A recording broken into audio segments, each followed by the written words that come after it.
Hi guys, welcome back to my channel, and I'm back with another movie review. This movie was brought to me by BET Plus, and it's the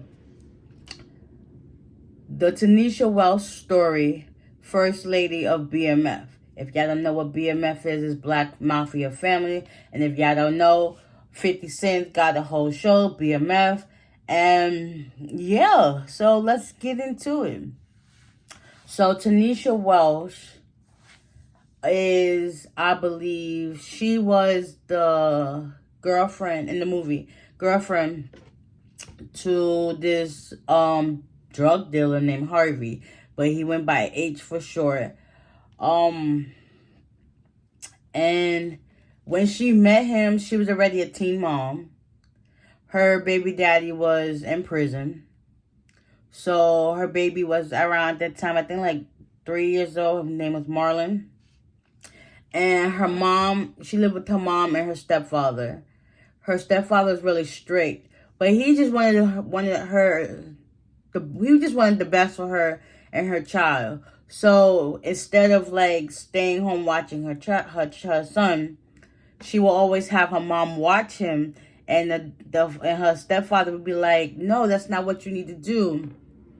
And that night she had went out with her friends Lisa and Carla. And that's how she met H at the club. So once them two started getting in cahoots with each other, feeling each other a lot more, she started staying out more. And her mom would basically watch her son. And one point where she just got tired of her stepfather telling her what to do, she left. Like, you would think she would take herself with her. No, she left. At this time, she was like 20 years old. And she left, and she was staying with H. Or Harvey.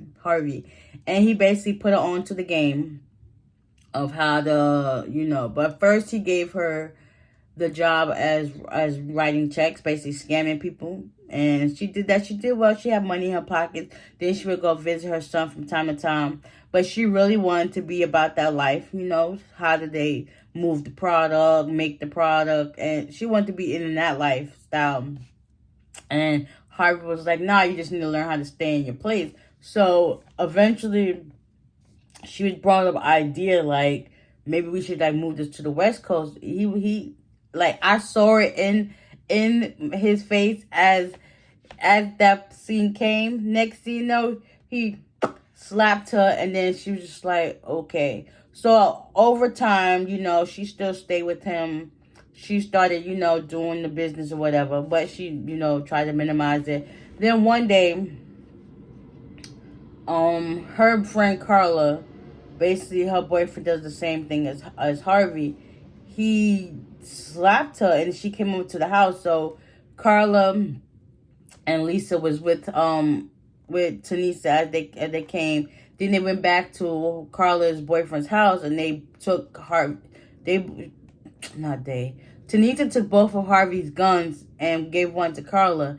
And then Lisa, scary behind, talked about she gonna stay in the car and wait. So they went, and Tonesa stood outside the back, and Carla went inside the house. She was like, "This is the last time you're gonna put your hands on me."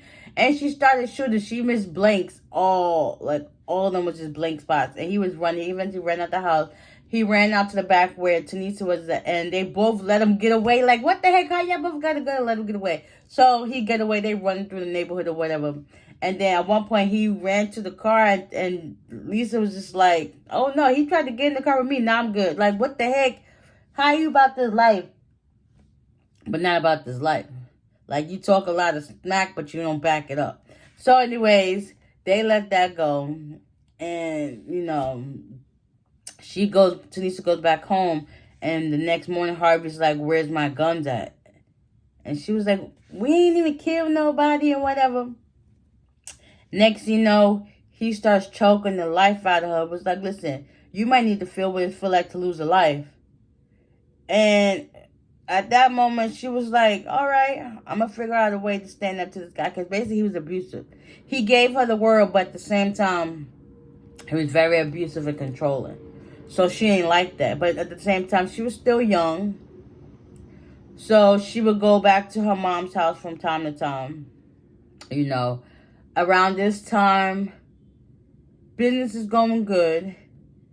And Tonesa had an inclination of like when something in her gut is feeling wrong, and she tried to tell Harvey that when they met up with this I think Mexican Connect, next you know the DEA came in and raided them and he got arrested. So while Harvey's away, Tonesa ends up going with this next dude named Bobby. She gets pregnant by him and has another son.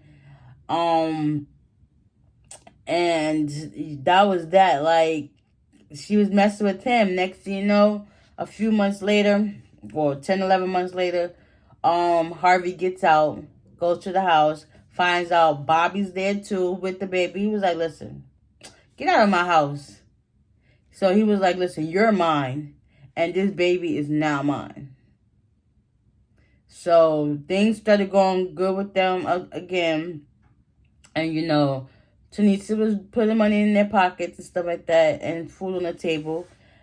Her and her family, her mom and her stepfather, they still had like that a strained relationship. But the kids were still at the house because, you know, those are the grandkids now. So that was that. Tonesa was still being Tonesa. Like, she was with the kids or with the not. Then the next time around, Harvey ended up getting locked up again. He was away for like some years. She ends up, with the help of Harvey, they put on these new people. Meech. And if y'all don't know who Meech is actually Big Meech, which is Little Meech's father. This is basically based off of, yeah, it's twisted, but it's all connected, if it makes sense. So if y'all actually keep up with the series, y'all already know how each person falls into line. So, Meech has a brother named Terry, so they helped put them two on. And around this time, business is good, but it also kind of slowed down because around this time, Harvey gets locked up.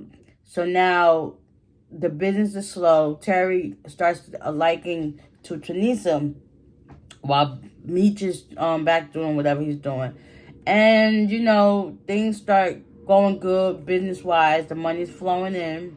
And then eventually, Terry, or T, and the actual real world, his name was Southwest T. So they started liking each other. He basically helped her with her kids and I guess put money in his pockets for his kids. So they started going into business together. The money was going good until eventually T got greedy. And as he got greedy, they moved each state and bought houses. So basically they was taking the money to buy houses, basically still doing the scamming stuff or whatever. And eventually Tonesa was like, listen, we're getting too big in the streets. Like, people are going to put the heat on us and the people are going to start watching. Little do they know, that's exactly what happened. The DEA and the feds was watching them each and every time they made a transaction because, you know, everything was in her name by signing it. Like, she should have just stuck with her gut. It was like, nah, I'm good. We straight. We got a place here, a place here, a place here, a place here. We need all the places. So once eventually Terry convinced her to get this place, I think it was in LA. Should have did it. Should have just, you know, stuck with her instinct. She did it anyway. Next, you know, a few months down the line, the DEA was listening to their phone calls and everything. Around this time, Harvey got out. He found out that Tonesa came back to Detroit. He had a hit out on her. Well, he did it himself with the help of Lisa. Lisa was shiesty. Like, you knew she envied Tonesa's life because how you get with the same man that she was once with. And also her father, her stepfather, once he found out that Harvey tried to kill Tonesa, he basically wanted to sign the divorce papers and let it is what it is. And yeah, that's when Terry and Tonesa started taking their relationship to on a more serious note. Around this time, before this time, I skipped the part. She ended up giving Harvey her son. So she got Marlon, Bobby Jr., and Corey. Which is Harvey's son. So yeah, all three sons are now living, I think, still in Detroit with the grandmother or back in LA or Atlanta with her, but whatever. The kids are there back and forth.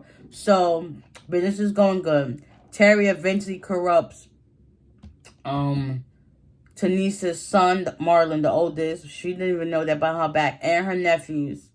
And also her cousin. Like, it started getting so hot. But at the same time, Tonesa was kind of oblivious to what was happening. And T, even though Tonesa would tell T some stuff, he basically just let it go over his head. So, long story short, the feds and DA, they raided the house. Tonesa was there. Her kids was there. Her mom was there. Terry was in another place in St. Louis. And they raided that place as well, along with her son and her nephews. And basically, she realized after being locked up in solitary confinement that she had to find a way to get her life back on track and change for the better for her family, because she didn't realize, like, what her parents was telling to her was true. And it's always like that. Kids think they know everything until when they become an adult and they realize, like, oh, my parents was just looking out for me, giving me their best interests at heart, which is all a parent ever do. Like, if they're not doing that, then they're not doing their job. Like, so what are they there for? So that's when she turned up a new leaf. Eventually, she got out on good behavior. She did her sentence or whatever. She ended up calling her son, got to speak to him.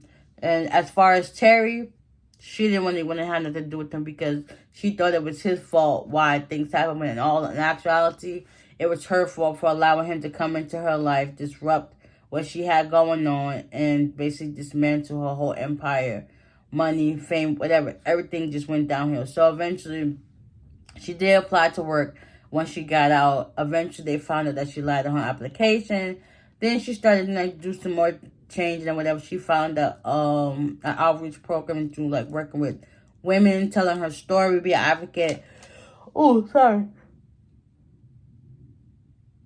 An advocate about what she'd been through and stuff like that. So now, back at home in Detroit, they decided to give her the Spirit of the Something Award, to represent all her bravery and hard work of changing her life around, because it's hard, especially when you've been away for so while and then you try to come out and find a work. It's really hard. So they made a law that, you know, it bans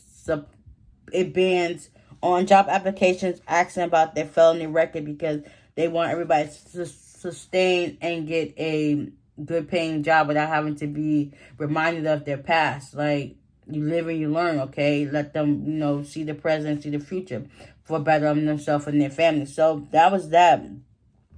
I can't believe this was based on a true story, true life events. Like, it's crazy. But I'm here for it all. Like, wow, Tonesa was definitely a boss. And she's always kept the family in her forefront, even though it may not look like it. But she was always there for her family. I'm glad that she was able to turn her life around and still be able to be there for her 3 boys. And be in good graces with her mother and her father, both her fathers, and stuff like that. So, with that being said, I hope you guys enjoyed this recap. Hopefully, it wasn't too all over the place, but, you know, if you watch the movie, you will understand. If you watch the BMF, you will understand. Basically, yes. So, with that being said, I will see y'all in the next one. Bye.